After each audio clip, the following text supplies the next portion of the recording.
Մի երեխա փորձում է իր ընկերուհու համար մանրամանեթով նվեր գնել, սակայն նրան նվաստացնում են։ Բայց ինչ որ մեկը որոշում է միջամտել, դա ամեն ինչ փոխում է։ Փորձելով օգնել, նա բացահայտում է, որ խառնվել է մի բանի, որը շատ ավելի լուրջ է, քան ինքը պատկերացնում։ Եթե այս պատմությունը ձեզ հետաքրքրեց, մի մոռացեք բաժանորդագրվել մեր ալիքին, ասեք, թե որ քաղաքից եք մեզ դիտում։ Շարունակենք։ Երանում սովորական մի երեկո էր լինելու այնպիսիներից, երբ կենտրոնի սուպերմարկետը լեփ-լեցուն է հոգնած մարդկանցով, կիսադատարկ զամբյուղներով, իսկ ապրիլյան տապը դեռ ծանրացել է օդում։ Արմեն Սարգսյանն այնտեղ էր միայն այն պատճառով, որ նրան մի պահ նորմալություն էր պետք, դադար հանդիպումների ու պարտավորությունների խեղդող առօրյայից, որոնք խլում էին նրա կյանքի յուրաքանչյուր վայրկյանը։ 43 տարեկանում նա անշարժ գույքի ոլորտում մի ամբողջ կայսրություն էր կառուցել, բայց այդ պահին թխվածքաբլիթների դարակների ու զեղչված զովացուցիչ ըմպելիքների մեջ նա ընդամենը շտապող հերթական հաճախորդ էր։ Հերթը դանդաղ էր շարժվում։ Արմենը ցրված նայում էր հեռախոսին, պատասխանելով ավտոմատ հաղորդագրություններին, երբ մի փոքրիկ շարժում գրավեց նրա ուշադրությունը։ Մի աղջնակ, որ 5 տարեկանից ավելի չէր լինի, մենակ մտավ սուպերմարկետ։ Նա չափազանց փոքր էր այդ միջավայրի համար, հագին, գունաթափված շապիկ թուլացած ռետինով, կիսատաբատ, ոտքերին հին հողաթափեր։ Մազերը հավաքված էին սովորական մի կողմ թեքված մազակալով, իսկ դեմքին այն կեղտոտությունն էր, որ լինում է ամբողջ օրը փողոցում խաղացած երեխայի մոտ, ում ոչ ոք չի ասել, որ լողանալու ժամանակն է։ Բայց Արմենի ուշադրությունն ամենաշատը գրավեց նրա հայացքը, չափազանց լուրջ իր տարիքի համար, կարծես արդեն սովորել էր բաներ, որոնք ոչ մի երեխա չպետք է իմանա։ Աղջնակը ամուր բռնել էր մի բուռ մանրադրամ իր փոքրիկ ձեռքում, ցածրաձայն հաշվելով, մինչ քայլում էր միջանցքներով։ Արմենը կրծքում տարօրինակ ծակոց զգաց, հետաքրքրության մի անբացատրելի անհանգստության խառնուրդ։ Նա կանգնեց դրամարկղի մոտ գտնվող դարակի դիմաց, որտեղից կախված էին այն էժանագին, գունավոր պլաստմասե խաղալիքները, որոնք մի քանի 100 դրամ արժեին։ Զգուշությամբ, կարծես աշխարհի ամենակարևոր բանն ընտրելիս լիներ, նա վերցրեց մի պարզ տիկնիկ, բրդյա մազերով ու կարված զգեստով, սեղմեց կրծքին։ Արմենը հետում էր այս ամենին, չնկատելով, որ դադարել է ուշադրություն դարձնել հեռախոսին։ Աղջնակը դրամարկղին մոտեցավ մի քաջությամբ, որը կարծես չափազանց մեծ էր այդ փոքրիկ մարմնի համար։ Հերթը երկար էր, բայց նա կանգնեց այնտեղ, համբերատար սպասելով, խաղալիքը գանձի պես բռնած։ Երբ վերջապես իր հերթը հասավ, նա տիկնիկը դրեց վաճառասեղանին, բացեց ձեռքը, մանրադրամները ցույց տալով դրամարկղի կնոջը։ Գանձապահի անունը Անահիտ Գորգյան էր, մոտ 50 տարեկան մի կին, որի դեմքին դրոշմված էր հոգնածության դառնության մշտական արտահայտություն։ Նա արամարանքով նայեց մանրադրամներին, հետո աղջնակին, անհամբեր հոգոց հանեց։ Աղջնակը սկսեց հաշվել մանրադրամները մեկ առ մեկ, լեզուն ատամների արանքում, կենտրոնացած։ Արմենը տեսավ, թե ինչպես կինը տնքաց ու մանրադրամները հետ հրեց դեպի երեխան։ Սա նորմալ փող չի, բարձրաձայն ասաց գանձապահը, այնպես որ հերթում կանգնած մի քանի հոգի լսեցին։ Մանրը խանգարում ա, աղջիկ ջան։ Ու երեխան մենակ Արտուր չի անում։ Մամադ, ուր ա։ Գնա այստեղից, մինչ մեկին չեմ կանչել։ Աղջնակը քարացավ։ Նրա դեմքը սկսեց կարմրել, աչքերը փայլեցին արցունքներից, որոնք փորձում էր զսպել։ Նա նայեց ձեռքի մանրադրամներին, հետո վաճառասեղանի տիկնիկին, ձայնը դուրս եկավ հազիվ լսելի, գրեթե շշուկով։ Նվեր ա, ասաց նա։ Մի ընկերուհուս համար, որ երբեք ոչինչ չի ստանում։ Գանձապահը կարճ ու չոր ծիծաղեց։ Նվեր։ Այս փողով։ Գնա փողոցում խաղա, աղջիկ ջան։ Սա քո տեղը չի։ Հաջորդը։ Հենց այդ պահին Արմենի ներսում ինչ-որ բան կոտրվեց։ Նա երբեք այն տեսակը չէր եղել, որ խառնվեր ուրիշների գործերին, միշտ նախընտրում էր հեռու մնալ ուրիշների խնդիրներից, կենտրոնացած միայն իր բիզնեսի կատարյալ վերահսկվող կյանքի տեսքը պահպանելու վրա։ Բայց տեսնել, թե ինչպես են այդ երեխային հրապարակավ նվաստացնում, նրա արժանապատվությունը ոտնատակ տալիս մի քանի մանրադրամի պատճառով, տիպավ նրա ներսում գոյություն ունեցող մի խորը զգացմունքի, որի մասին նա չգիտեր։ Ներողություն, ասաց նա, մի քայլ առաջ գալով։ Գանձապահը նրան նայեց զայրույթով, բայց արտահայտությունը փոխվեց, երբ նկատեց Արմենի հագի զուսպ, էլեգանտ կոստյումը, դաստակի թանկարժեք ժամացույցը։ Ինչու են երեխայի հետ այսպես վարվում։ Կինը փորձեց իրեն հավաքել, ստիպելով իրեն կեղծ պրոֆեսիոնալ ժպտալ։ Պարոն, մենք այստեղ կանոններ ունենք։ Մանրադրամը դժվարացնում է մանրը վերադարձնելը, իսկ երեխան մենակ չի կարող գնումներ կատարել։ Սա խանութի կանոնակարգն է։ Արմենը կռացավ աղջնակի հասակին, որը նրան նայում էր վախի հույսի խառնուրդով։ Նա մոտիկից տեսավ, թե որքան փխրուն է նա, որքան ցավ ու մենություն կա այդ փոքրիկ աչքերում։ «Անունդ ի՞նչ է», հարցրեց նա քնքշորեն։ Աղջնակը վարանեց, շուրջը նայելով, կարծես ստուգում էր, արդյոք անվտանգ է պատասխանել։ «Անի», վերջապես շշնջաց նա։ «Անի, այս խաղալիքը քեզ համար կարո՞ր է»։ Նա գլխով հաստատեց, մանրադրամներն ավելի ամուր սեղմելով։ «Նանեի համար է։ Ինքը տխուր է։ Խաղալիք չունի։ Ուզում էի, որ ժպտա»։ Արմենը կոկորդում սեղմոց զգաց։ Նա ուղղվեց ուղիղ նայեց գանձապահին։ «Ես կվճարեմ աղջնակի խաղալիքի համար։ Եվ ոչ միայն սրա»։ Նա մատնացույց արեց դարակը։ «Այդ դարակի բոլոր խաղալիքները ուզում եմ։ Բոլորը։ Կարող եք անցկացնել դրամարկղով»։ Ամբողջ հերթը լռեց։ Ոմանք սկսեցին իրար մեջ շշնջալ, մյուսները հանեցին հեռախոսները նկարահանելու։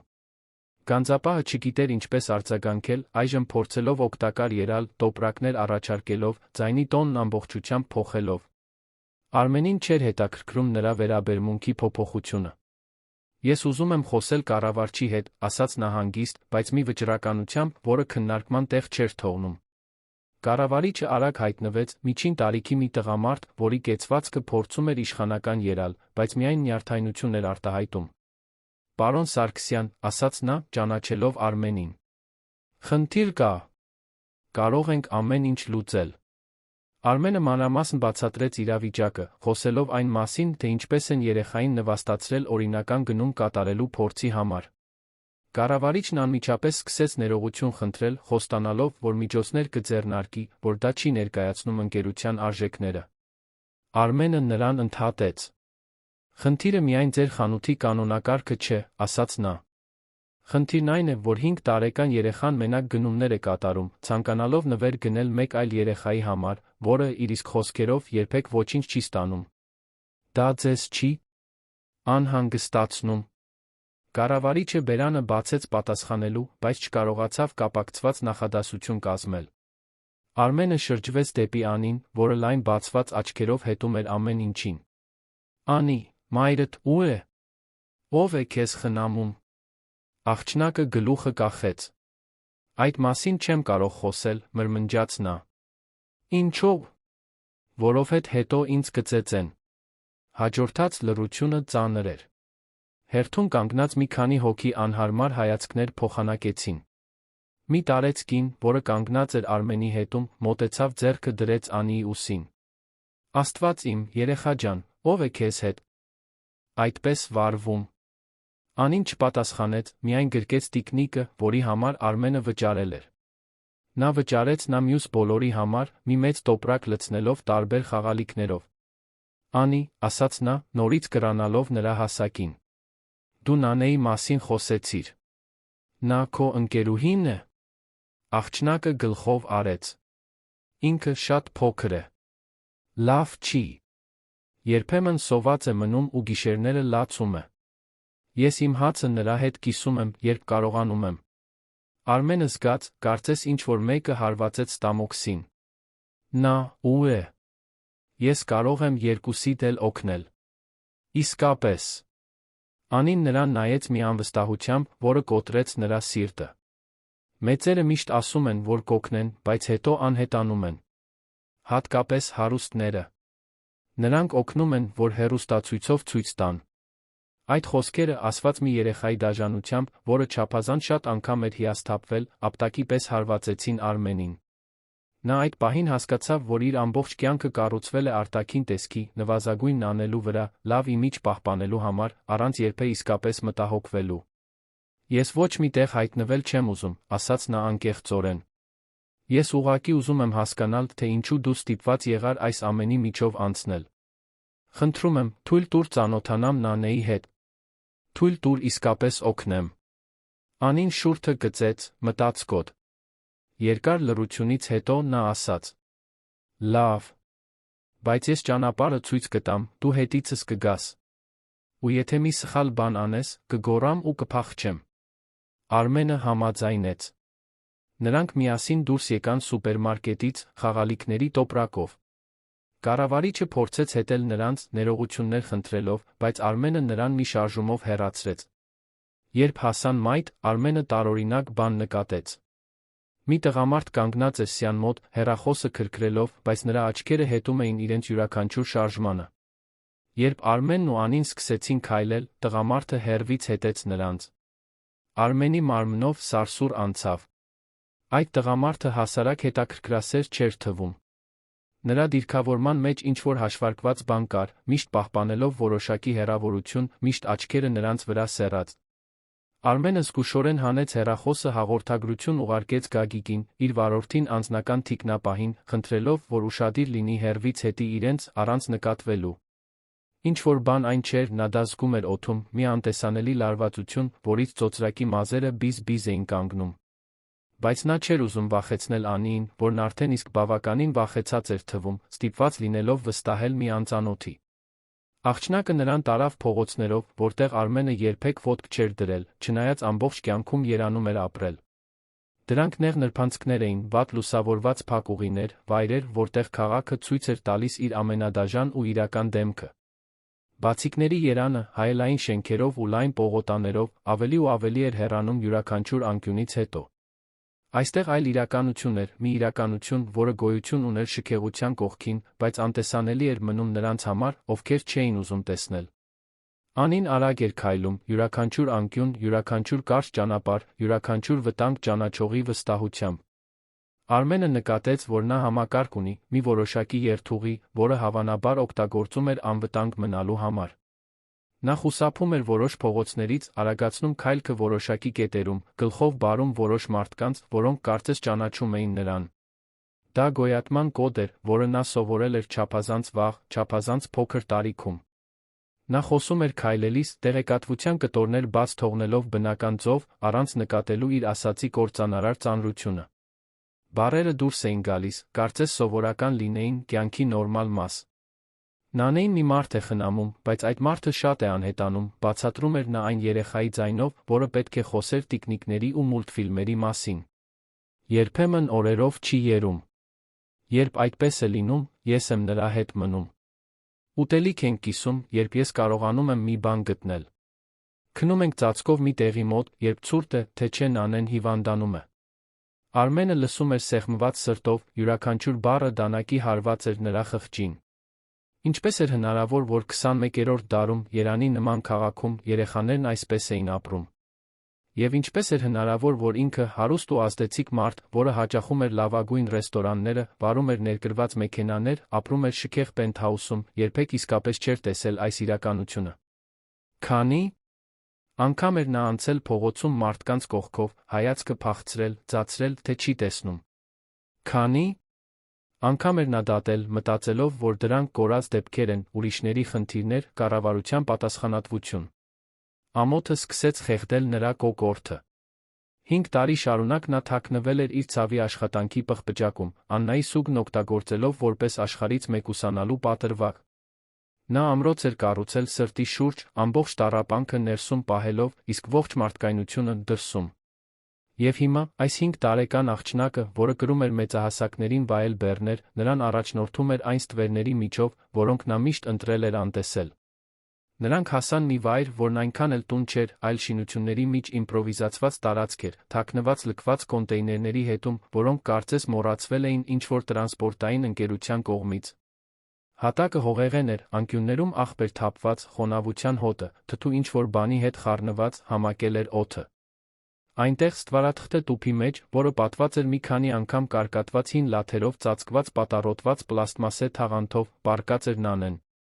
Նա 4 տարեկանից ավելի չէր լինի, գուցե նույնիսկ այդքան էլ չկար, Անից էլ ավելի փոքր ու փխրուն էր։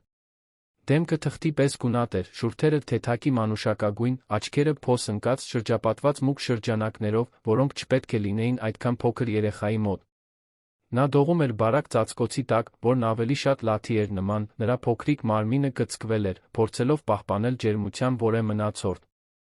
Երբ տեսավ Անիին, նա փորձեց ժպտալ, այդ ջանքի մեջ Արմենը տեսավ աշխարհի ողջ անմեղությունն ու ողբերգությունը։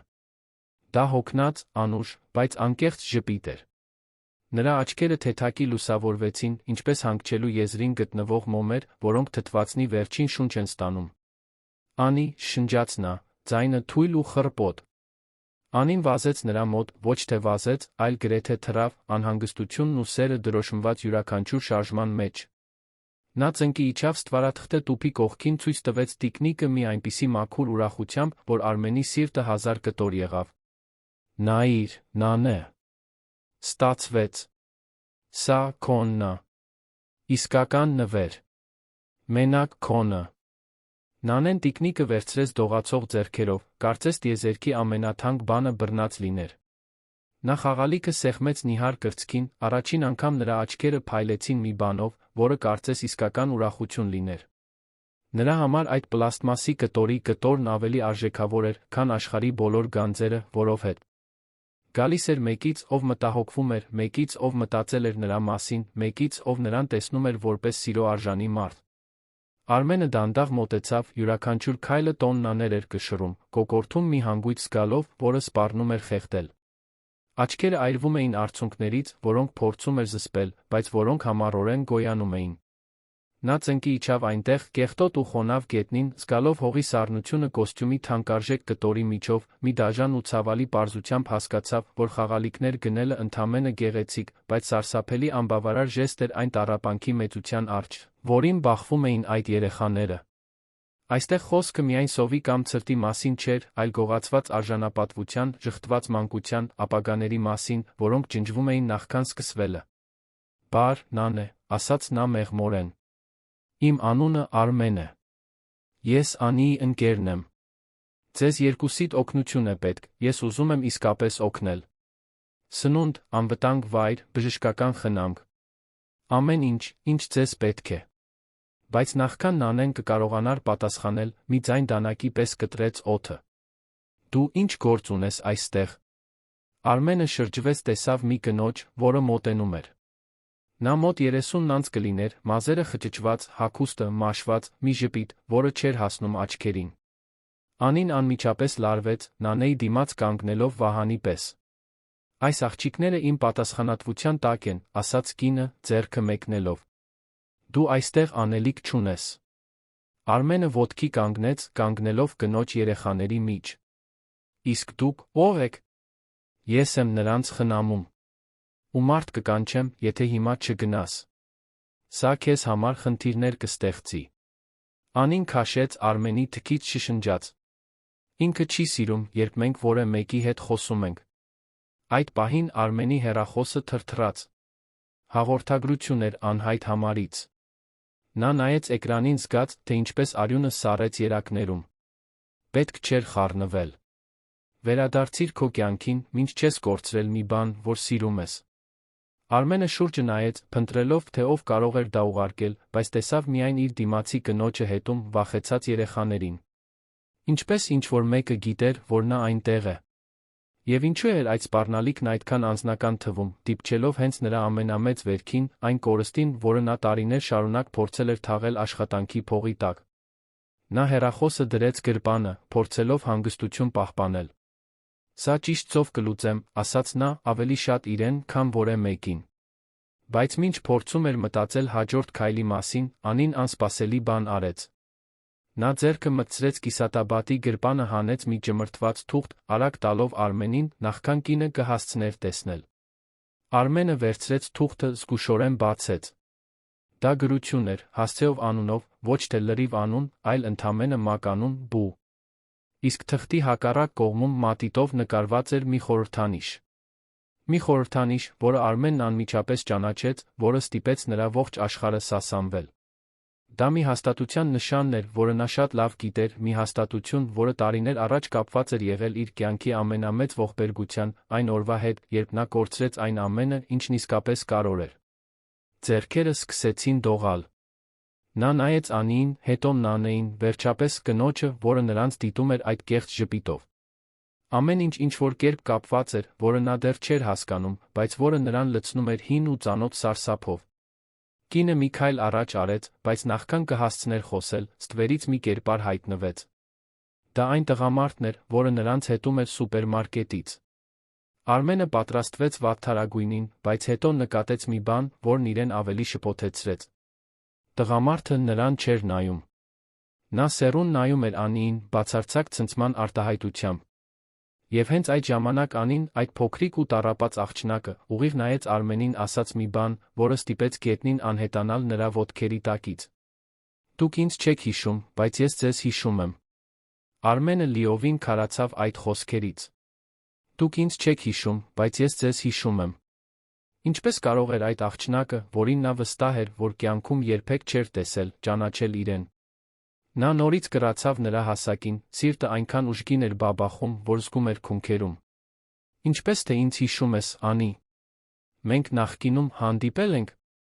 Աղջնակը նայեց ստվերներից հայտնված տղամարդուն, հետո կնոջը, որն իրենց խնամակալն էր համարում, վերջապես նորից Արմենին։ Նրա փոքրիկ աչքերը հսկայական բեռ էին կրում, մի տխուր իմաստություն, որը չպետք է լիներ երեխայի մոտ։ Նա բերանը բացեց խոսելու, բայց կինը կտրուկ ընդհատեց նրան։ Հերիք է։ Անի, դու այլս ոչինչ չես ասելու։ Դուք երկուսդ հիմա ինձ հետ եք գալիս։ Կինը փորձեց բռնել Անիի թից, բայց Արմենը կանգնեց ճանապարհին։ Ամբողջ հարգանքով ասաց նա, ձայնը պահելով հաստատուն, բայց առանց ագրեսիայի, այս երեխաները ոչ մի տեղ չեն գնալու, մինչ ես չհասկանամ, թե ինչ է կատարվում այստեղ։ Եվ դուք ինձ հստակ կասեք, թե ով եք, ինչ կապ ունեք նրանց հետ։ Կինը դառը ծիծաղեց։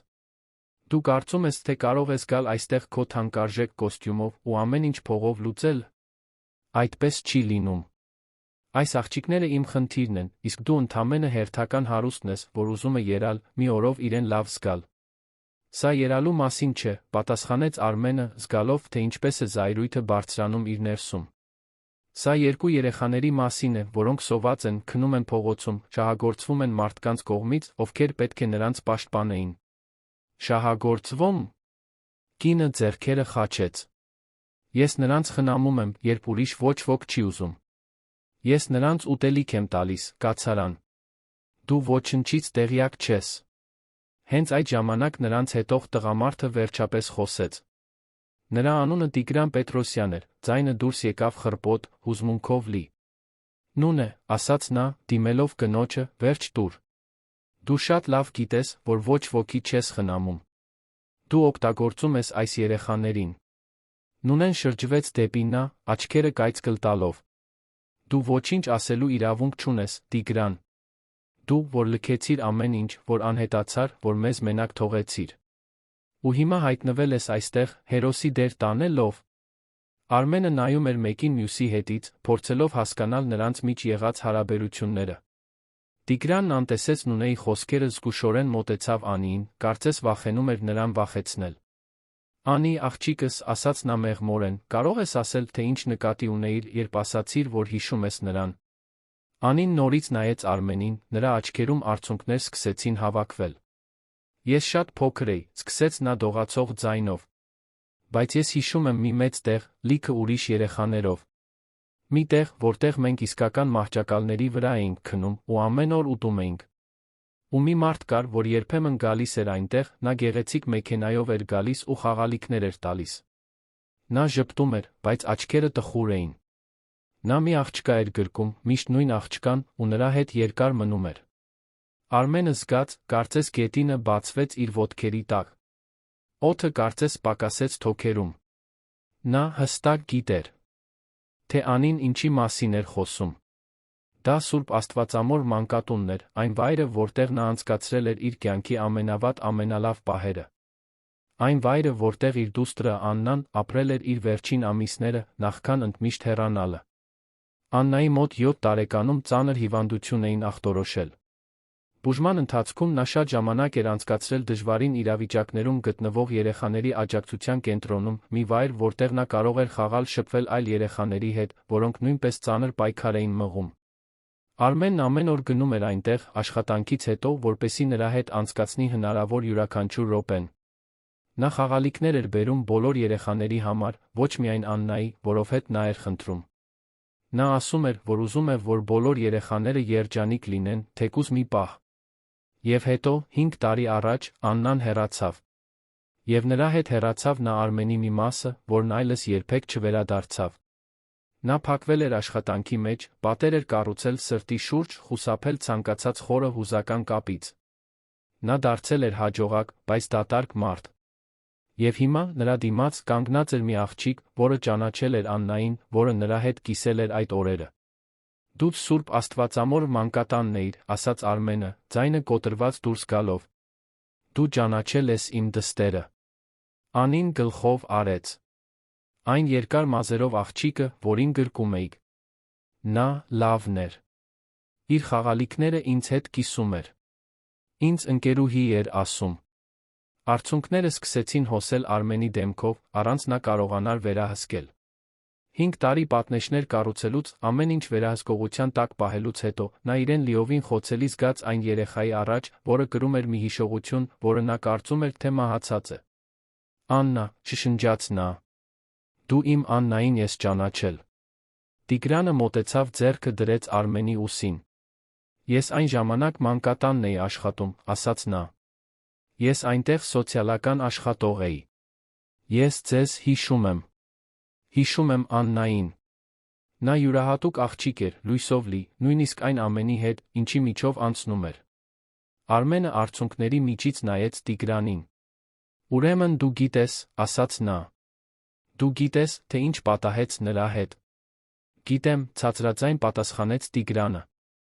Եվ ցավում եմ։ Իսկապես։ Նա ձեր մասին մեծ հպարտությամբ էր խոսում։ Ասում էր, որ իր հայրիկը աշխարհի ամենաուժեղ մարդն է։ Արմենը չկարողացավ զսպել կոկորդից բարձրացող հեկեկոցը։ Աննան միշտ փորձում էր ուժեղ լինել, որպեսզի չանհանգստացնի նրան, միշտ փորձում էր ժպտալ, նույնիսկ երբ ցավը չափազանց մեծ էր։ Եվ վերջում, երբ նա գնաց, Արմենն իրեն զգաց աշխարհի ամենաթույլ մարդը, անկարող փրկելու միակ մարդուն, որն իսկապես կարոր էր։ Նունեն հետում էր ամեն ինչին մի արտահայտությամբ, որը խառնում էր անհարմարությունն ու անհամբերությունը։ Շատ հուզիչ է, ասաց նա հեգնանքով, բայց դա ոչինչ չի փոխում։ Այս աղջիկները շարունակում են իմ պատասխանատվության տակ մնալ, դուք պետք է հեռանաք այստեղից, մինչ ոստիկանություն չեմ կանչել։ Կանչեք, ասաց Արմենը, սրբելով արցունքները վերականգնելով ինքնատիրապետումը։ Կանչեք ոստիկանություն։ Հետաքրքիր կլինի նրանց բացատրել, թե ինչու են երկու երեխաներ ապրում այսքան անմխիթար պայմաններում ձեր ենթադրյալ պատասխանատվության տակ։ Նունեն տեսանելիորեն նյարդայնացավ։ Դուք չգիտեք, թե ում հետ գործ ունեք, սպառնաց նա։ Արմենը մի քայլ արեց դեպի նա։ Իսկ դուք չգիտեք, թե ում հետ եք խոսում։ Ես ունեմ ռեսուրսներ, ունեմ փաստաբաններ, ունեմ կապեր։ Եթե անհրաժեշտ լինի, ես այստեղ այնքան հետաքննություններ կսկսեմ, մինչ բացահայտեմ կատարվողի յուրաքանչյուր ստոր մանրամասն։ Հենց այդ ժամանակ Նանեն, որը մինչ այդ պահը լուռ մնացել էր, տիկնիկը գրկած, սկսեց հազալ։ Դա չոր, խորը հազ էր, որը ստիպում էր նրա փոքրիկ մարմնին կծկվել։ Անին անմիջապես վազեց նրա մոտ, գրկելով ընկերուհուն փորձելով հանգստացնել։ Նանեին բժիշկ է պետք, հուսահատ ասաց Անին։ Արդեն քանի օր է, այսպես է։ Ես Նունեին խնդրեցի տանել, բայց նա ասաց, որ փող չունի։ Արմենը չվարանեց։ Նա վերցրեց հեռախոսը, զանգահարեց իր վարորդին։ Գագիկ, մեքենան բեր այնտեղ, որտեղ ես եմ։ Շտապ է։ Երեխային հիվանդանոց ենք տանելու հիմա։ Հետո նա շրջվեց դեպի Անին ու Նանեն։ Մենք կհոգանք Նանեի մասին։ Նա կստանա հնարավոր լավագույն խնամքը։ Դուք չեք կարող ուղղակի տանել նրանց, գոռաց Նունեն, բայց նրա ձայնն այլևս նախկին ուժը չուներ։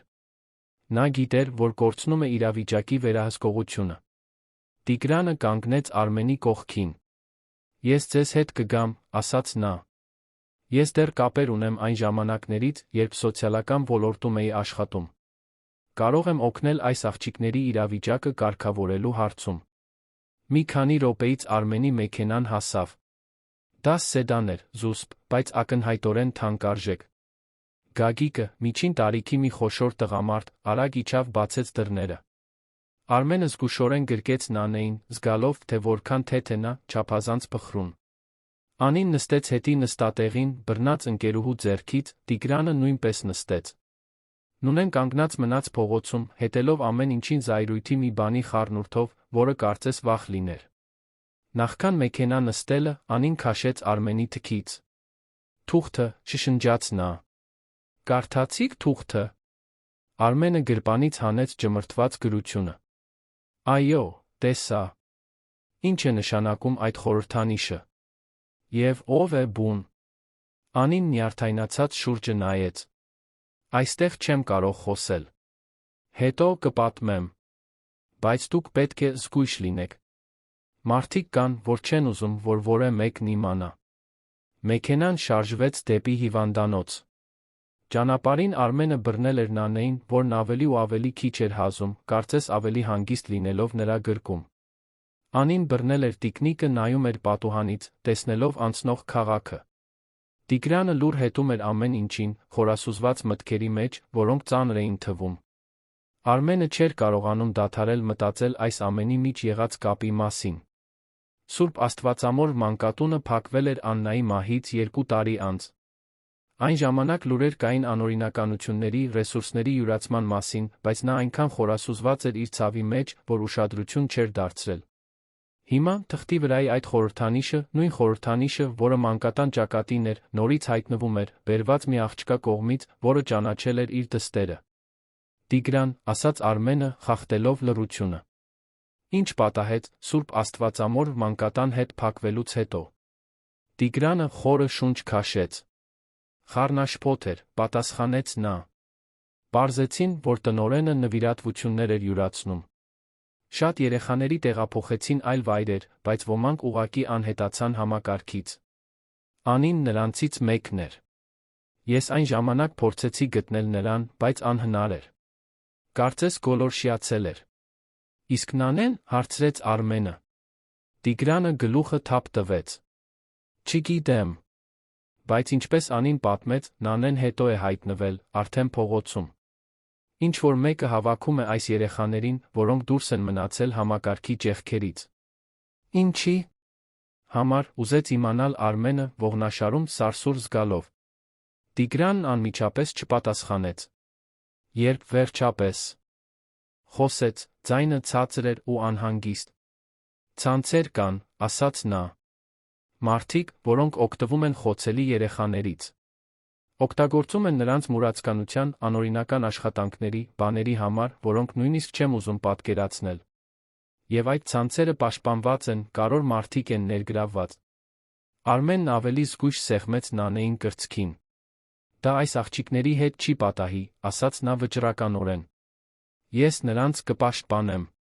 Կարևոր չէ, թե ում դեմ պետք է պայքարեմ։ Նրանք հասան Աստղիկ բժշկական կենտրոն, Երանի լավագույններից մեկը։ Արմենն այնտեղ կապեր ուներ, բժիշկներ, որոնց ճանաչում էր բարեգործական միջոցառումներից։ Երբ Նանեի հետ մտան շտապօգնության բաժանմունք, նրանց անմիջապես ընդունեցին։ Բժշկական թիմը աղջկան տարավ հետազոտությունների, մինչ Արմենը, Անին Տիգրանը մնացին սպասասրահում։ Անին նստեց Արմենի կողքին, դեռ բռնած տիկնիկը։ Նա նայեց աղջնակին, այդ երեխային, որն այդքան բեռ էր կրում իր փոքրիկ ուսերին։ Անի, ասաց նա մեղմորեն, հիմա կարող ես պատմել թղթի մասին։ Այդ բույի մասին։ Անին շուրթը գծեց, շուրջը նայելով, որպեսի համոզվի, որ ոչ ոք չի լսում։ Բուն մի տղամարդ է, սկսեց նա։ Նա երբեմն հայտնվում է այնտեղ, որտեղ անտուն երեխաներն են մնում։ Նա ուտելիք է առաջարկում, քնելու տեղ։ Բայց երեխաները, որոնք նրա հետ գնում են, այլս երբեք չեն վերադառնում։ Կամ երբ վերադառնում են, փոխված են լինում, վախեցած, այլս չեն խոսում։ Արմենը զգաց, թե ինչպես է զայրույթը եռում իր ներսում։ Իսկ Նունեն։ Նա այդ մարդու հետ աշխատում է։ Անին ուսերը թոթվեց։ Չգիտեմ։ Բայց նա ճանաչում է նրան։ Մի անգամ լսեցի, թե ինչպես էր հեռախոսով խոսում բույի մասին, ասում էր, որ նոր աղջիկներ ունի։ Ես ծածրի, թե քնած եմ, բայց լսեցի։ Տիգրանը միացավ խոսակցությանը։ Թղթի վրայի այդ խորհրդանիշը, ասաց նա, Սուրբ Աստվածամոր մանկատանն էր։ Ինչո՞ւ այդ թուղթը քեզ մոտ էր, Անի։ Գտել եմ, պատասխանեց նա։ Մի տեղում էր, որտեղ Նունեն իրեր է պահում։ Շատ թղթեր կային, անուններով ու համարներով։ Ես մեկը վերցրի առանց նա տեսնի։ Արմենը նորից վերցրեց թուղթը ու շադիր նայեց։ Գրված հասցեն Երանի Շենգավիթ վարչական շրջանում էր, մի թաղամաս, որի անունը գիտեր, բայց երբեք չէր այցելել։ Նա պատրաստվում էր ավելին հարցնել, երբ հեռախոսը զանգեց։ Թաքնված համար էր։ Նա զգուշորեն պատասխանեց. «Ալո»։ Մյուս կողմի ձայնը խեղաթյուրված էր, ակնհայտորեն ինչ-որ ձայնափոխիչ էին օգտագործում։ «Պարոն Սարգսյան», ասաց ձայնը, «դուք խառնվում եք գործերի, որոնց չպետք է խառնվեք։ Ձեր դուստրն արդեն գնացել է։ Մի արեք այն սխալը, որ ձեր համառության պատճառով մեկին կորցնեք»։ Արմենը զգաց, թե ինչպես արյունը սառեց։ «Ո՞վ եք դուք։ Ինչպես եք ճանաչում իմ դստերը»։ Ձայնը սառը ծիծաղեց։ «Ես շատ բաներ գիտեմ, պարոն Սարգսյան։ Գիտեմ ձեր բիզնեսը, ձեր առօրյան, մարդկանց, որոնց սիրում եք։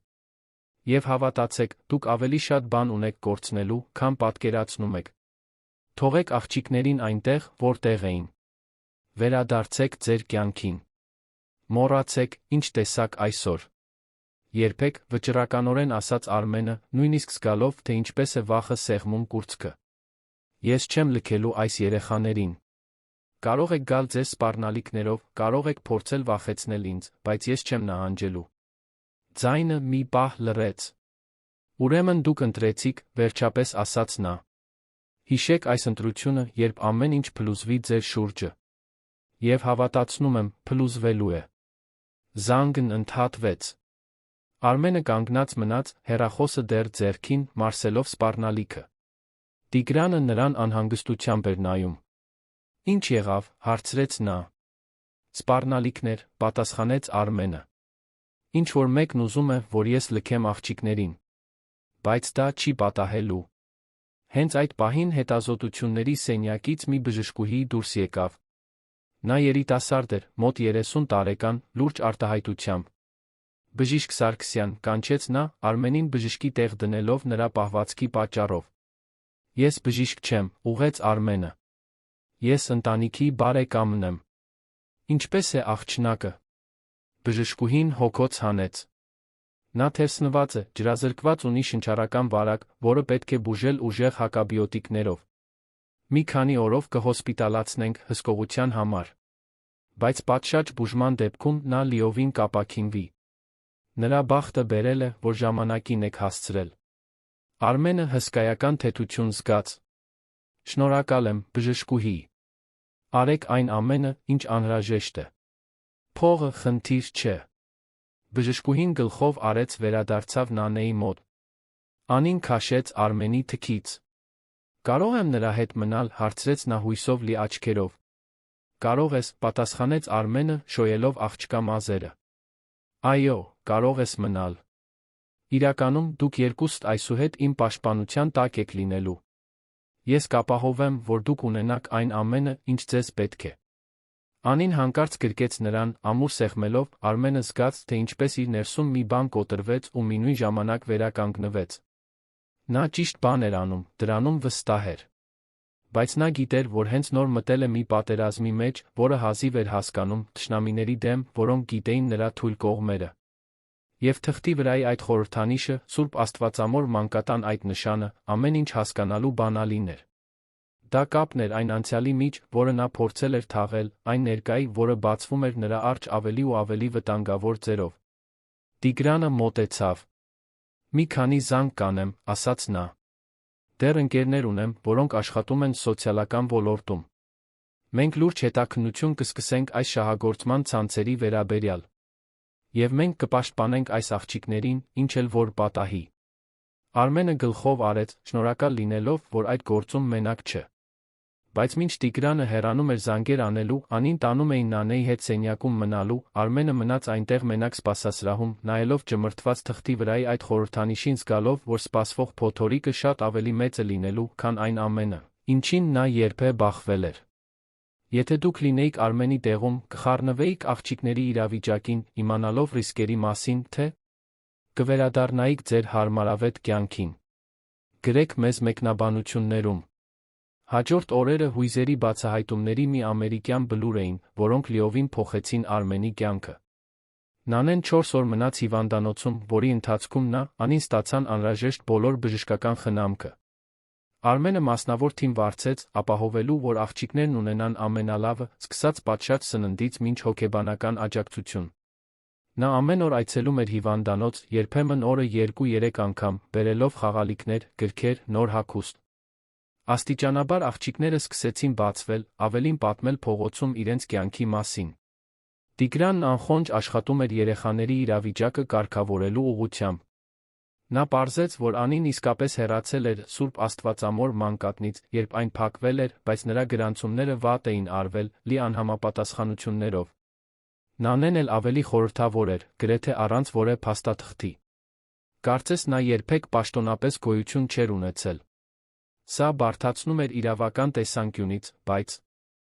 նա կարմիր տագնապի ազդանշաններ էր տալիս այն մասին, թե ինչպես էին այս երեխաներն այդքան խորը ընկել համակարգի ճեղքերից։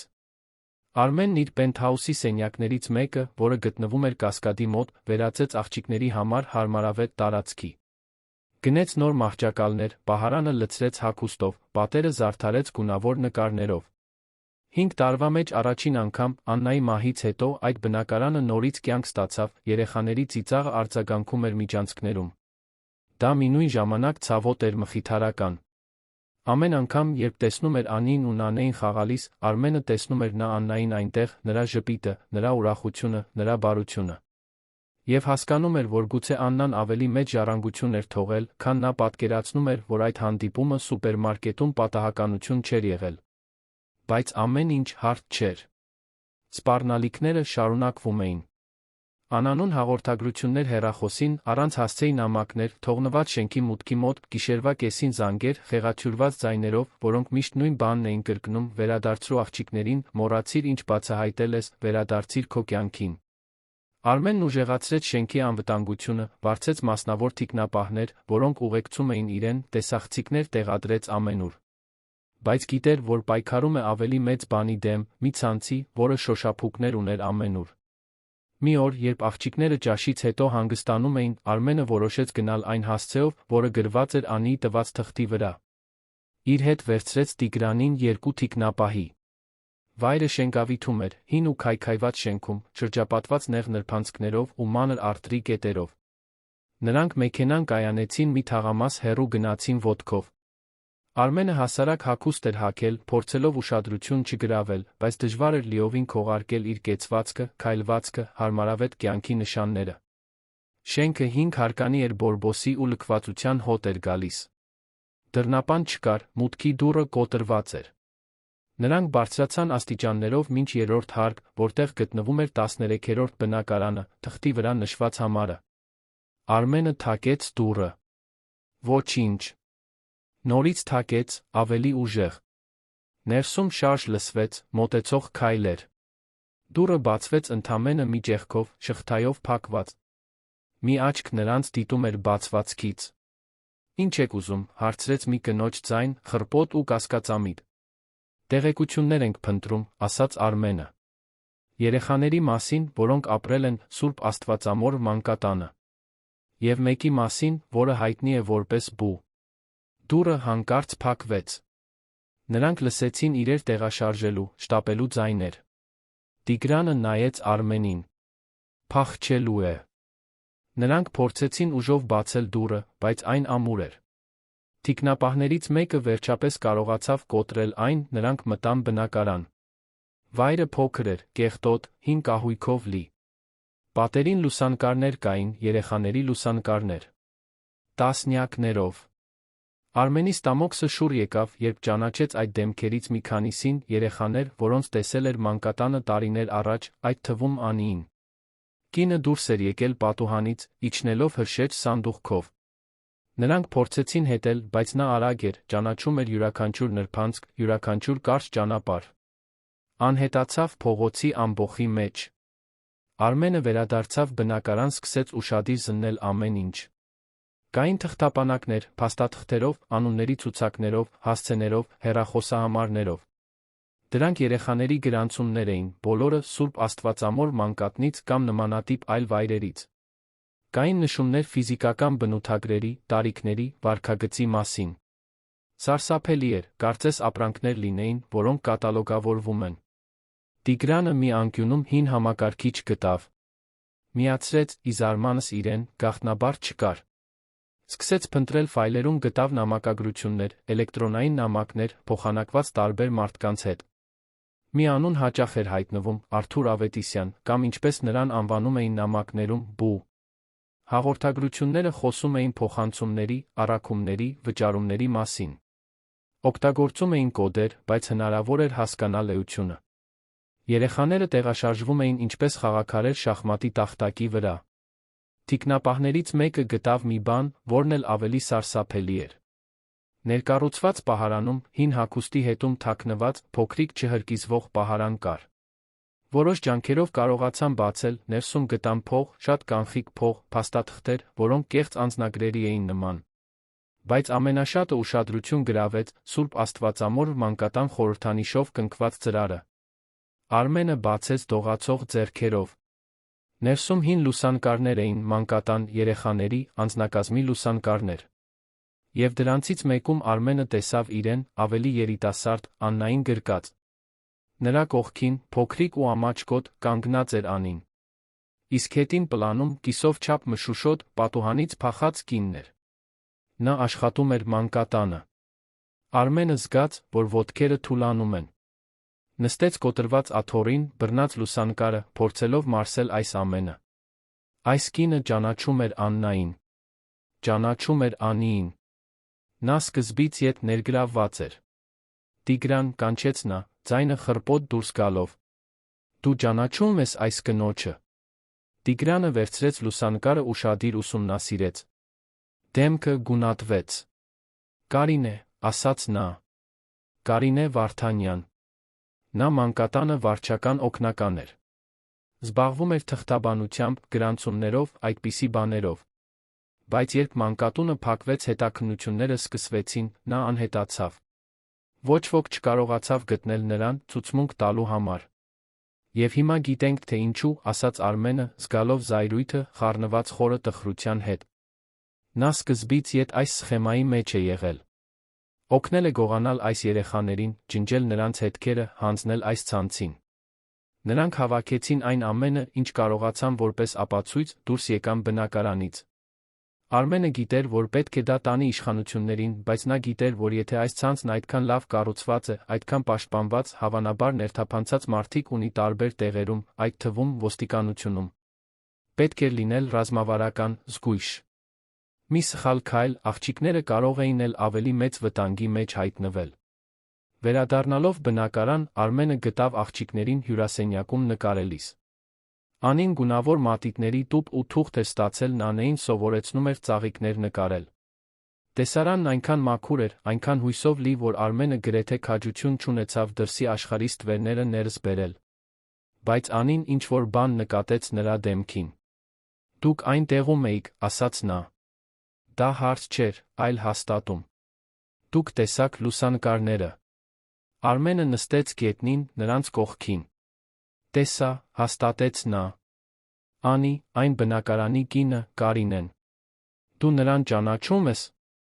Անին դանդաղ գլխով արեց, մատիտը մի կողմ դնելով։ Նա աշխատում էր մահճակալների տեղում։ Սկզբում ինձ հետ լավ էր։ Երբ ձեր դուստրը գնաց, նա փոխվեց։ Տարբերվեց, տարօրինակ դարձավ։ Մի օր նա ինձ տարավ ուրիշ տեղ ու ասաց, որ ես ուրիշ երեխաների հետ եմ ապրելու։ Բայց դա լավ տեղ չէր։ Մի չար տատիկ կար, որ գոռում էր։ Ես փախա։ Իսկ ինչպես հայտնվեցիր Նունեի մոտ, հարցրեց Արմենը։ Նունեն ինձ գտավ փողոցում։ Ասաց, որ կօգնի, որ ուտելիք ու քնելու տեղ գտա։ Սկզբում լավ էր։ Բայց հետո նա սկսեց ինձ ու ուրիշ երեխաների օգտագործել փողոցներում փող խնդրելու, մի տեղից մյուսը իրեր տանելու համար։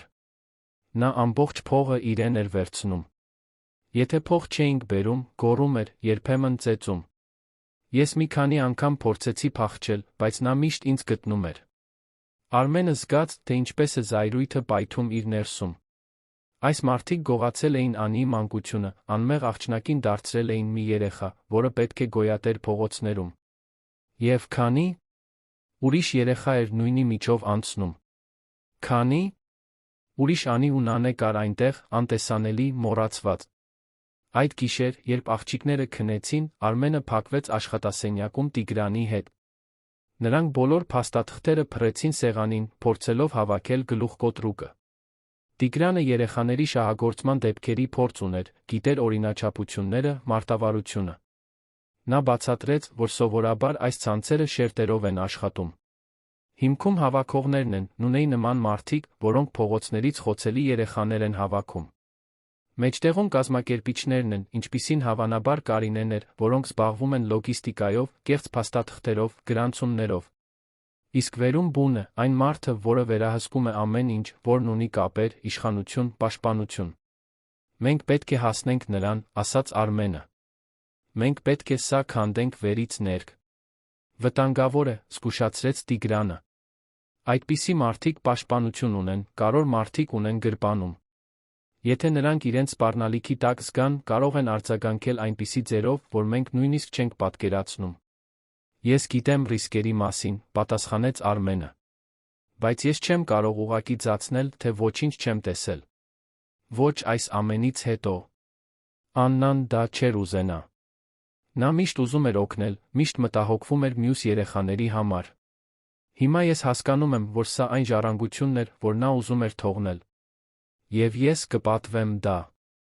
Տիգրանը հոգոց հանեց, բայց նրա աչքերում հիացմունք կար։ Ուրեմն եկեք դա ճիշտ անենք։ Ես կխոսեմ մի դատախազի հետ, որին ճանաչում եմ, վստահելի մեկի։ Նա կարող է պաշտոնական հետաքննություն սկսել, առանց սխալ մարդկանց տեղեկացնելու։ Հաջորդ շաբաթների ընթացքում Արմենն ու Տիգրանը զգուշորեն աշխատում էին, ապացույցներ հավաքելով, կապեր հաստատելով։ Դատախազը, Դավիթ Մանուկյան անունով մի մարդ, ցնցված էր նրանց ներկայացրածից։ Նա խոստացավ գաղտնի հետաքննություն սկսել, ներգրավելով միայն բացարձակ վստահելի մարդկանց։ Բայց նա զգուշացրեց, որ դա դանդաղ գործընթաց է լինելու, որ չեն կարող հապճեպ գործել, այլապես ամեն ինչ կփլուզվի։ Մինույն ժամանակ Արմենը փորձում էր աղջիկներին տալ այն մանկությունը, որին նրանք արժանի էին։ Նրանց գրանցեց մասնավոր դպրոցում, վարձեց կրկնուսույցներ, հանգստյան օրերին տանում էր զբոսանքի։ Անին, որը սկզբում կասկածամիտ ու փակ էր, աստիճանաբար սկսեց բացվել, ավելի շատ ժպտալ, իսկական երեխա լինել։ Նանեն, վարակից լիովին ապաքինվելուց հետո պարզվեց, որ ուրախ ու հետաքրքրասեր աղջիկ է, լի հարցերով ամեն ինչի մասին։ Նրանք սկսեցին Արմենին անվանել Քերի Արմեն, ամեն անգամ, երբ դա լսում էր, նա զգում էր, թե ինչպես է սիրտը սեղմվում լավ իմաստով։ Բայց ստվերները շարունակում էին թաքնվել։ Արմենը սկսեց նկատել, որ իրեն հետում են։ Տարօրինակ մեքենաներ էին հայտնվում շենքի փողոցում։ Մարդիկ նրան դիտում էին, երբ աղջիկների հետ դուրս էր գալիս։ Եվ հաղորդագրությունները շարունակվում էին, ավելի ու ավելի սպառնալից։ Մի գիշեր Արմենն արթնացավ հրդեհի ազդանշանից։ Վազեց աղջիկներին վերցնելու պարզեց, որ ինչ-որ մեկը փորձել է այրել բնակարանի դուռը։ Շենքի թիկնապահները արագ մարեցին կրակը, բայց հաղորդագրությունը պարզ էր, նրանք գիտեին, թե որտեղ է նա ապրում, գիտեին, թե որտեղ են աղջիկները։ Արմենը դժվար որոշում կայացրեց։ Աղջիկներին ժամանակավորապես տեղափոխեց անվտանգ վայր, մի տուն երանից դուրս, մշտական պաշտպանության տակ։ Ինքը սկսեց ավելի քիչ տեղաշարժվել, փոխել իր երթուղիները, զգույշ լինել յուրաքանչյուր քայլի հետ։ Հետաքննությունն առաջ էր գնում, Դավիթ Մանուկյանը կարողացել էր հետել բուի հետ կապված կասկածելի ֆինանսական շարժերին, բայց դեռ չէին գտել հենց տղամարդուն։ Հենց այդ ժամանակ անսպասելի բան տեղի ունեցավ։ Նունեն հայտնվեց։ Նա միջնորդի միջոցով կապվեց Արմենի հետ, ասելով, որ ուզում է գործարք կնքել, որ կարևոր տեղեկություններ ունի։ Արմենը վարանեց, կասկածելով ծուղակ, բայց Դավիթ Մանուկյանը կարծեց, որ արժե ռիսկի դիմել։ Նրանք հանդիպում կազմակերպեցին հանրային վայրում, մի արթրի կենտրոնում, մարդաշատ ժամի մոտակայքում թիկնապահներով ու քաղաքացիական հագուստով ոստիկաններով։ Նունեն փոխված էր, ավելի նիհար, աչքերի տակ խորը ստվերներով, մազերը խճճված։ Նա վախեցած էր թվում, անընդհատ շուրջն էր նայում։ Երբ նստեց Արմենի դիմաց, ձեռքերը դողում էին։ Ես ուզում եմ դուրս գալ սրանից, ասաց նա առանց նախաբանի։ Բայց ինձ պաշտպանություն է պետք, երաշխիքներ։ Ինչու է հիմա, հարցրեց Արմենը, ձայնը սառը։ Ինչու այսքան ժամանակ այս երեխաներին շահագործելուց հետո ես ուզում դուրս գալ։ Նունեն աչքերը խոնարհեց։ Որովհետև նրանք մինույն է ինձ սպանելու են, պատասխանեց նա։ Ես չափազանց շատ բան գիտեմ։ Ես տեսել եմ, թե ինչ է պատահել այլ մարդկանց, ովքեր փորձել են դուրս գալ կամ շատ են խոսել։ Նրանք ուղղակի անհետանում են։ Ես չեմ ուզում հաջորդը լինել։ Ինչ գիտես, հարցրեց Դավիթ Մանուկյանը, առաջ թեքվելով։ Գիտեմ, թե որտեղ է բուն գործում, ասաց Նունեն։ Գիտեմ, թե ինչպես է ցանցն աշխատում, ովքեր են ներգրավված, որտեղ են մյուս երեխաները։ Գիտեմ փողի, քաղաքական գործիչների ու գործարարների մասին, որոնք ֆինանսավորում են այս ամենը։ Նույնիսկ գիտեմ Սուրբ Աստվածամոր մանկատան մասին, թե ինչպես է այն օգտագործվել որպես խոցելի երեխաների աղբյուր։ Եվ ինչի՞։ Դիմաց դու մեզ կտաս այդ տեղեկությունները, ուզեց իմանալ Արմենը։ Պաշտպանություն, կրկնեց Նունեն։ Մուտք վկաների պաշտպանության ծրագիր։ Եվ անձեռնմխելիություն։ Ես գիտեմ, որ սխալ բաներ եմ արել, բայց ես այստեղ հրեշը չեմ։ Ես էլ եմ զոհ եղել, սկզբում։ Ինձ էլ են օգտագործել։ Եվ հիմա ուզում եմ ճիշտ բան անել։ Արմենը նայեց Դավիթ Մանուկյանին, որը թեթակի գլխով արեց։ Եթե ձեր տեղեկությունները ճիշտ լինեն հանգեցնեն ձերբակալությունների, կարող ենք բանակցել, ասաց դատախազը։ Բայց դուք պետք է լիովին համագործակցեք, պատմեք ամեն ինչ, մանրամասն։ Նունեն համաձայնեց։ Եվ այնտեղ Արթրի կենտրոնի այդ անկյունում անցնող մարդկանց աղմուկի, հնչող երաժշտության, խաղացող երեխաների ֆոնին, նա սկսեց թափել տարիների գաղտնիքները։ Խոսեց այն մասին, թե ինչպես էր Սուրբ Աստվածամոր մանկատունը ցանցի կողմից օգտագործվող բազմաթիվ վայրերից ընդամենը մեկը։ Խոսեց այն մասին, թե ինչպես էին երեխաներն ընտրվում, ամենախոցելիները, առանց ընտանիքի, նրանք, որոնց ոչ ոք չէր փնտրի։ Խոսեց այն մասին, թե ինչպես էին նրանց տեղաշարժում տարբեր նպատակներով, հարկադիր աշխատանք,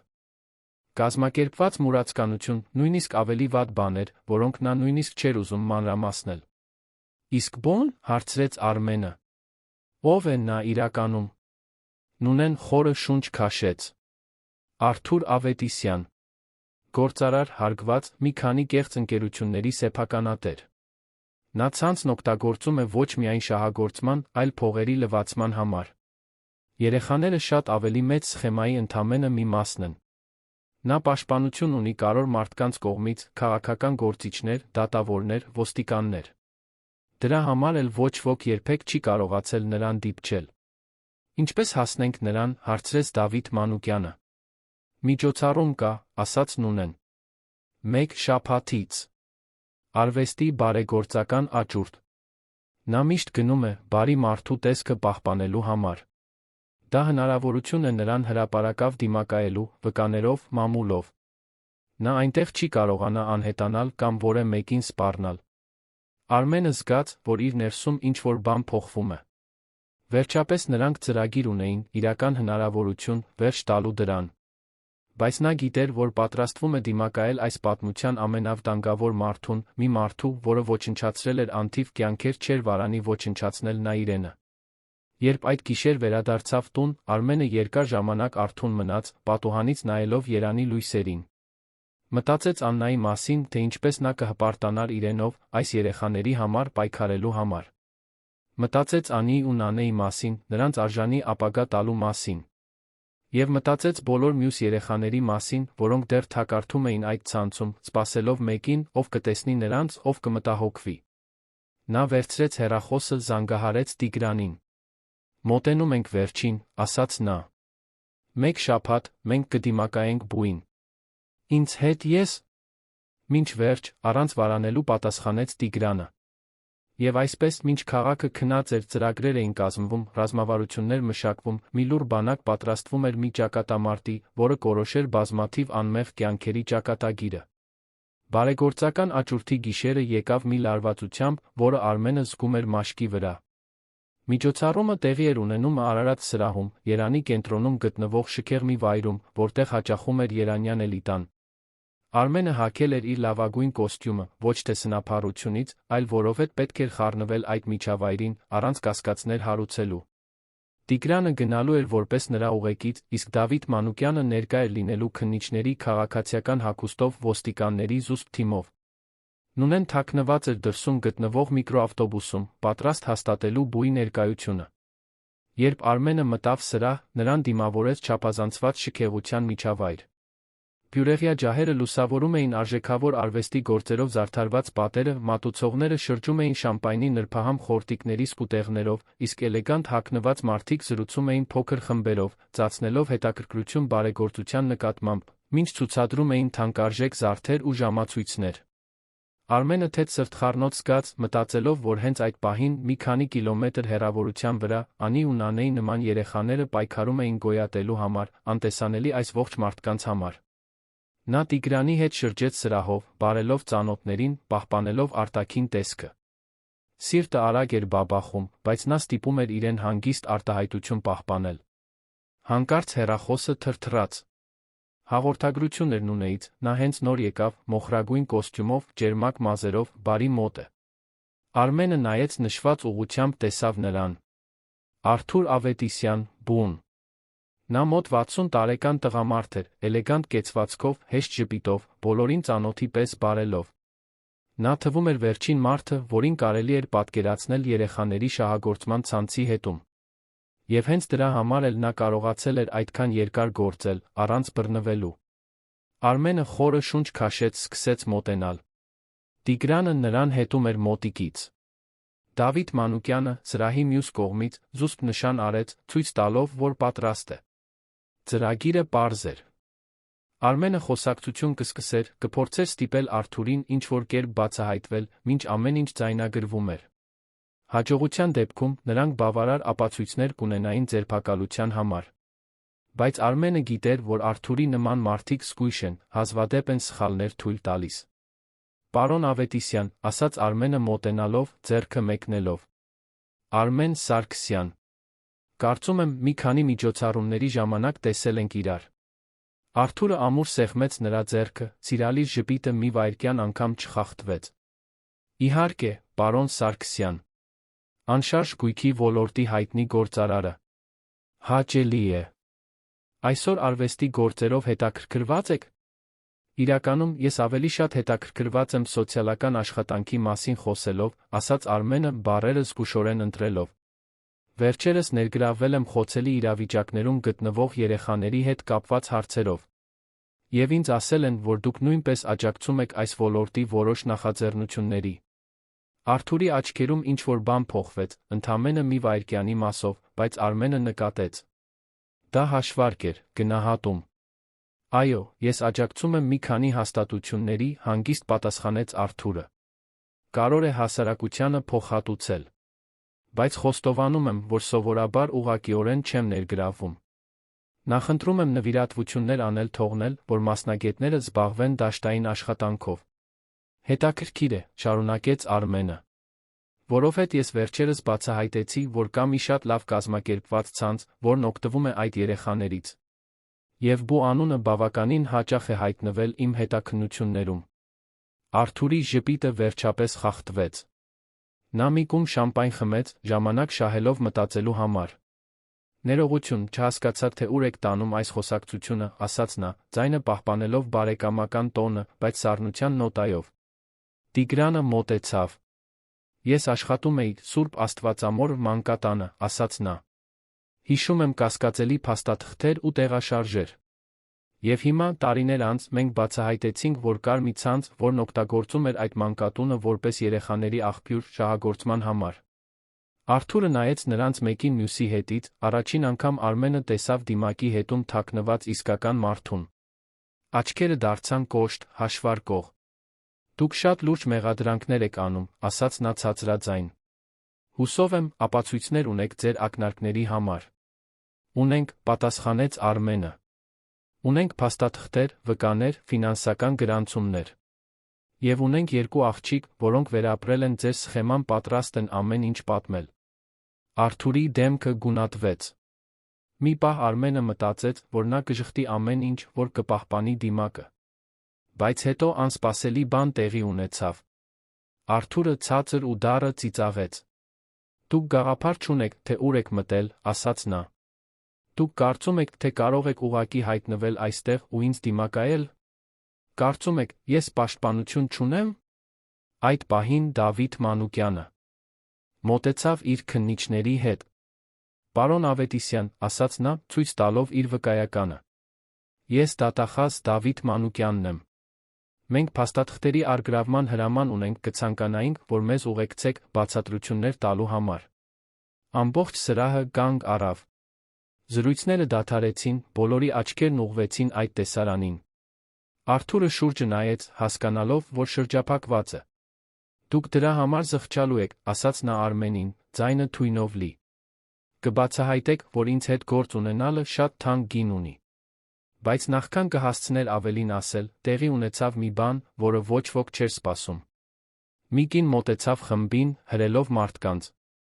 Դա Կարինեն էր, մանկատան օգնականը, որը փախել էր։ Բայց նա մենակ չէր։ Ձեռքից բռնած բերում էր մոտ 8 տարեկան մի աղջկա, նիհար, վախեցած։ Հերիք է, գոռաց Կարինեն, նրա դեմքով արցունքներ էին հոսում։ Ես այլս չեմ դիմանում։ Ես այլս չեմ դիմանում ստելուն, թաքնվելուն։ Կարինե, լռիր, շնջաց Արթուրը, բայց նա անտեսեց նրան։ Այս աղջկան, ասաց նա, մատնացույց անելով կողքի երեխային, 3 տարի առաջ տարել են մանկատնից։ Ինչպես տասնյակ ուրիշների։ Ես օգնել եմ դա անել։ Ես կեղծել եմ փաստաթղթեր, ջնջել եմ գրանցումներ, երեխաներ եմ հանձնել այս մարդուն։ Եվ նա նրանց օգտագործել է, շահագործել, ոչնչացրել նրանց կյանքերը։ Եվ ես դա արել եմ, որովհետև նա ինձ սպառնացել է, որովհետև նա իշխանություն ունի, որովհետև ես վախենում էի։ Բայց այլս ոչ։ Ես թույլ չեմ տա, որ մեկ երեխա անցնի սրա միջով։ Սրահն այժմ լիակատար լռության մեջ էր։ Մարդիկ նկարահանում էին հեռախոսներով, միջոցառումը լուսաբանող լրագրողները մոտենում էին։ Արթուրը փորձեց հեռանալ, բայց քննիչները շրջապատեցին նրան։ Դավիթ Մանուկյանը նշան արեց, ավելի շատ ոստիկաններ մտան սրահ։ Արթուր Ավետիսյան, դուք ձերբակալված եք, հայտարարեց դատախազը։ Մինչ Արթուրին ձեռնաշղթաներով տանում էին, գոռալով իր փաստաբանների ու կապերի մասին, Արմենը զգաց, որ ոտքերը թուլանում են։ Վերջացել էր։ Կամ գոնե, առաջին մասը վերջացել էր։ Նա գիտեր, որ դեռ շատ աշխատանք կա առջում, դատավարություններ, դատավճիռներ, ցանցում ներգրավված բոլոր մյուս երեխաների հայտնաբերումն ու փրկությունը։ Բայց այնտեղ, այդ պահին, նրանք հաղթել էին մի կարևոր ճակատամարտ։ Կարինեն մոտեցավ Արմենին, բռնած աղջկա ձեռքից։ Ես շատ եմ ցավում, ասաց նա, ձայնը կոտրված։ Ամեն ինչի համար։ Անիի, Նանեի, բոլորի համար։ Ես թույլ էի, ես վախենում էի, բայց դա արդարացում չէ։ Ես պետք է հատուցեմ իմ արածի համար։ Արմենը նայեց նրան, տեսավ այնտեղ անկեղծ զղջումը։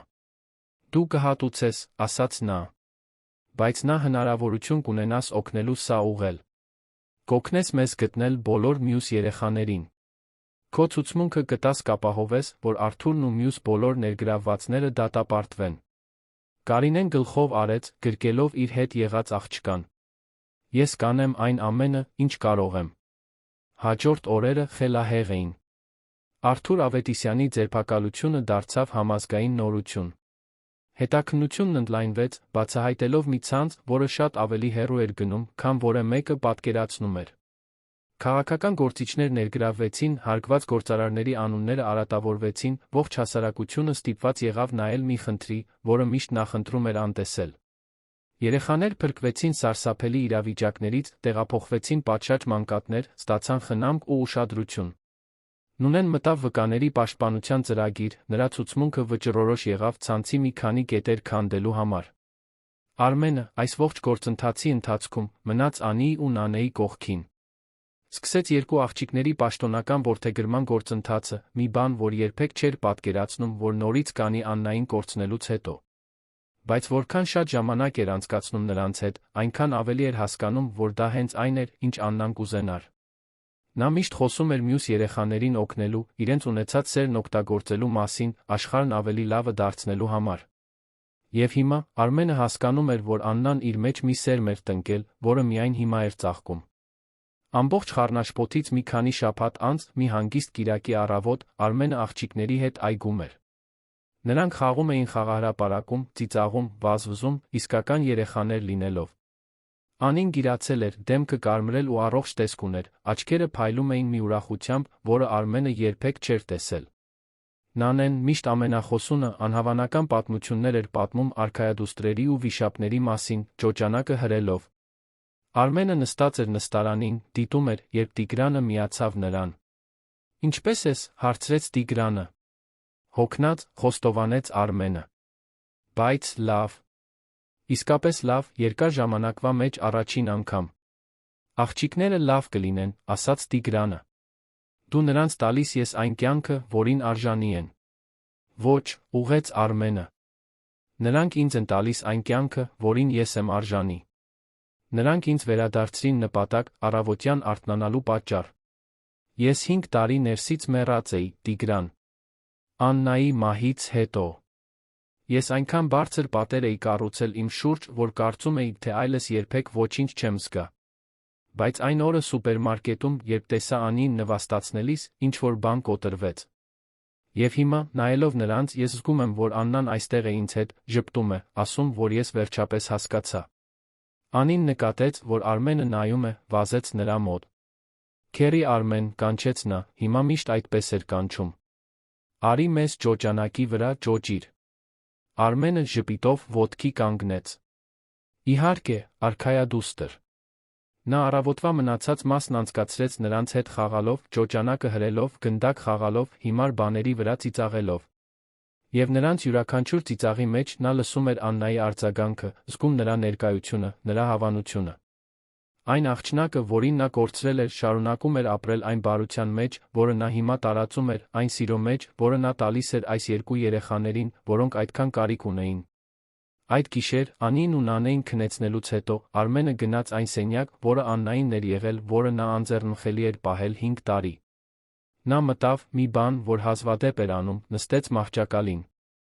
Վերցրեց աղջկա լուսանկարը գիշերանոթից։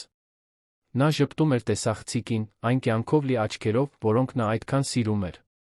«Շնորհակալ եմ», շշնջաց նա։ «Շնորհակալ եմ, որ ինձ սովորեցրիր իսկապես սիրել։ Շնորհակալ եմ, որ ինձ ցույց տվեցիր, որ ցավը կարող է վերածվել գեղեցիկ բանի։ Ես կհոգամ նրանց մասին, Աննա։ Ես նրանց կտամ այն ամբողջ սերը, որը դու ինձ սովորեցրիր ունենալ»։ Նա լուսանկարը հետ դրեց դուրս եկավ սենյակից, բայց այս անգամ դուռը չփակեց։ Թողեց այն կիսաբաց, խորհրդանշականորեն թույլ տալով, որ այդ սենյակը նորից դառնա տան կյանքի մաս, որ Աննայի հիշողությունն այլս բանտ չլինի, այլ ոգեշնչում։ Հաջորդող շաբաթներին Արմենն օգտագործեց իր ազդեցությունն ու ռեսուրսները, Աննայի անունով հիմնադրամ ստեղծելու համար։ Աննա Սարգսյանը հիմնադրամը զբաղվելու էր խոցելի իրավիճակներում գտնվող երեխաների հայտնաբերմամբ, աջակցության, կրթության, բժշկական հոգեբանական խնամքի տրամադրմամբ։ Տիգրանը դարձավ գործադիր տնօրեն, բերելով իր փորձն ու գիրքը գործի նկատմամբ։ Նրանք վարձեցին սոցիալական աշխատողներ, հոգեբաններ, մանկավարժներ։ Մի մեծ շենք վարձեցին, այն վերածեցին հարմարավետ տարածքի, որտեղ երեխաները կարող էին գալ ցերեկը, զբաղմունքների, սննդի, դպրոցական աջակցության համար։ Անին ու Նանեն դարձան հիմնադրամի ոչ պաշտոնական դեսպանները։ Նրանք պարբերաբար այցելում էին, խաղում էին մյուս երեխաների հետ, պատմում իրենց հաղթահարման պատմությունները։ Եվ յուրաքանչյուր երեխա, որ գալիս էր այնտեղ, տեսնում երկու երջանիկ, առողջ, կյանքով լի աղջիկների, հույս էր ստանում, որ իրենք նույնպես կարող են այլ ապագա ունենալ։ Մի օր, սուպերմարկետի այդ երեկոյից ամիսներ անց, Արմենը զանգ ստացավ Դավիթ Մանուկյանից։ Արթուր Ավետիսյանը դատապարտվել էր ավելի քան 30 տարվա ազատազրկման։ Ցանցում ներգրավված մի քանի այլ անձինք նույնպես ծանր դատավճիռներ ստացան։ Կարինեն իր համագործակցության դիմաց ավելի թեթ պատիժ ստացավ կգրեր այն կիսաբաց ռեժիմում, հիմնադրամում հասարակական աշխատանքի ժամեր կատարելով։ Նունեն անվտանգ էր պաշտպանության ծրագրում, վերակառուցելով իր կյանքը երանից հեռու։ Արմենն անջատեց հեռախոսը, նայեց հիմնադրամի գրասենյակի պատուհանից։ Ներքում, բակում, Անին ու Նանեն խաղում էին մյուս երեխաների հետ։ Բոլորը ծիծաղում էին, բոլորն անվտանգ էին, բոլորը հնարավորություն ունեին։ Նա մտածեց, թե ինչպես էր սուպերմարկետի այդ սովորական օրը փոխել ամեն ինչ։ Թե ինչպես էր հայացքը չփախցնելու, անարդարությունն անտեսելու մի պարզ արարքը սկիզբ դրել մի շարք իրադարձությունների, որոնք փոխեցին ոչ միայն այդ աղջիկների, այլ իր շատ այլ մարդկանց կյանքը։ Նա վերցրեց հեռախոսը, նորից նայեց այն հին լուսանկարին, որը գտել էր Կարինեի բնակարանում, իր Աննայի հետին պլանում փոքրիկ Անի լուսանկարին։ 3 կյանքեր, կապված ժամանակի մի պահով, մի վայրով, որը հավաքել էր կարիքավոր հոգիներ։ Եվ հիմա, տարիներ անց, այդ կապը փրկել էր ոչ միայն Անին ու Նանեին, այլ փրկել էր հենց Արմենին այն խավարից, որում նա ապրում էր։ Այդ գիշեր, երբ աղջիկների հետ վերադարձավ տուն, նրանք միասին ընթրեցին, խոսեցին օրվա մասին, ծիծաղեցին հիմար կատակների վրա։ Քնելու ժամին Արմենը նրանց ծածկեց մահճակալում մի բան, որը սուրբ ծես էր դարձել։ Անին ամուր գրկեց նրան։ «Քեռի Արմեն», ասաց նա, «ես քեզ սիրում եմ»։ Դա առաջին անգամն էր, որ նա դա ասում էր։ Արմենը զգաց, որ աչքերն այրվում են արցունքներից, որոնք սպառնում էին թափվել։ «Ես էլ քեզ եմ սիրում, արքայադուստր»։ «Շատ»։ Նանեն, միշտ ամենախոսունը, ավելացրեց։ «Մենք հիմա իսկական ընտանիք ենք, չէ՞։ Արմենը ժպտաց, շոյելով երկուսի մազերը։ «Այո, Նանե ջան։ Իսկական ընտանիք»։ Նա անջատեց լույսը մի պահ կանգնեց սենյակի դռան մոտ, դիտելով երկու աղջիկներին, որոնք արդեն գրեթե քնած էին, անվտանգ, սիրված, պաշտպանված։ Եվ այդ պահին Արմենը մի խաղաղություն զգաց, որը տարիներ շարունակ չէր զգացել։ Զգաց, որ վերջապես գտել է իր ճանապարհը դեպի կյանք, որ այդ ճանապարհը լուսավորվել է երկու փոքրիկ աղջիկների մի դստեր կողմից, որը, թե այլս ֆիզիկապես ներկա չէր, շարունակում էր առաջնորդել նրա քայլերը, որտեղ էլ որ լիներ։ Դրսում Երան քաղաքը շարունակում էր իր քաոսային պարը, լույսերով ու շարժումով։ Բայց այդ բնակարանի ներսում, այդ սրտերի ներսում, որոնք կոտրվել ու կարկատվել էին, խաղաղություն կար։ Սեր կար։ Հույս կար։ Եվ կար վստահություն, որ անկախ նրանից, թե որքան մութ կարող է լինել գիշերը, միշտ կա նոր արշալույսի հնարավորություն։ Արմենը քայլեց դեպի հյուրասենյակ, վերցրեց այն ճմրթված գրությունը, որը Անին տվել էր իրեն այն առաջին օրը, այն գրությունը Սուրբ Աստվածամոր մանկատան խորհրդանիշով։ Նա այն զգուշորեն ծալեց դրեց մի հատուկ դարակում, որտեղ պահում էր Աննայի ամենակարոր իրերը։ Որովհետև այդ թղթի կտորը կամուրջն էր եղել իր ցավի անցյալի նպատակի ապագայի միջ։ Դա այն քարտեզն էր, որը նրան հետ էր բերել դեպի մարդկայնություն։ Եվ մինչ պատրաստվում էր քնելու, Արմենը նայեց պատի նոր լուսանկարին, մի լուսանկար, որտեղ երեքով էին, ինքը, Անին, Նանեն, արված մի արոտ կիրակի օր այգում։ Բոլորը ժպտում էին, բոլորը երջանիկ էին։ Մի անկատար ընտանիք, կառուցված կորուստների ու հանդիպումների վրա, բայց մի իսկական ընտանիք, միավորված սիրով ցավը հույսի վերածելու վճռականությամբ։ Դրսում, քաղաքի ինչ-որ մի տեղ, այլ երեխաներ դեռ օգնության կարիք ունեին։ Այլ Անիներ ու Նանեներ սպասում էին մեկին, ով կտեսնի նրանց։ Եվ Արմենը գիտեր, որ իր աշխատանքը նոր է սկսվում։ Բայց հիմա նա այլս մենակ չէր։ Նա ուներ երկու աղջիկ, որոնք իրեն սիրով էին լցնում, ուներ գործին նվիրված ընկերներ, ուներ հիմնադրամ, որը փոփոխություն էր բերում։ Եվ ամենից վեր նա վստահ էր, որ Աննան կհպարտանար, որ այն փայլուն աչքերով աղջնակը, որն այդքան սիրում էր մյուս երեխաներին, շարունակում էր կյանքեր փրկել այն վերափոխման միջոցով, որը նա կատարել էր հոր սրտում։ Եվ այսպես մի երանում, որը երբեք չի քնում, հակադրությունների ու մարտահրավերների քաղաքում, երեք սիրտ բաբախում էր համաչափ, երեք հոգի հանգիստ էր գտնում, երեք կյանք միահյուսված մի ճակատագրով, որը սկսվեց մի քանի մանրադրամով փոքրիկ ձեռքում մի սրտով, որը չափազանց մեծ էր անարդարությունն անտեսելու համար։ Սիրելի ունկնդիրներ, հուսով ենք, որ Արմենի, Անի, Նանեի պատմությունը հուզեց ձեր սրտերը։ Եթե հուզվեցիք, սեղմեք հավանելու կոճակը, բաժանորդագրվեք ալիքին մեկնաբանություններում գրեք, թե ինչն է ձեզ ամենաշատը տպավորել։ Ամեն օր մենք ներկայացնում ենք այսպիսի լարված պատմություններ, որոնք բացահայտում են մարդկային հոգու ամենախորը կողմերը։ Սպասում ենք ձեզ հաջորդ թողարկմանը։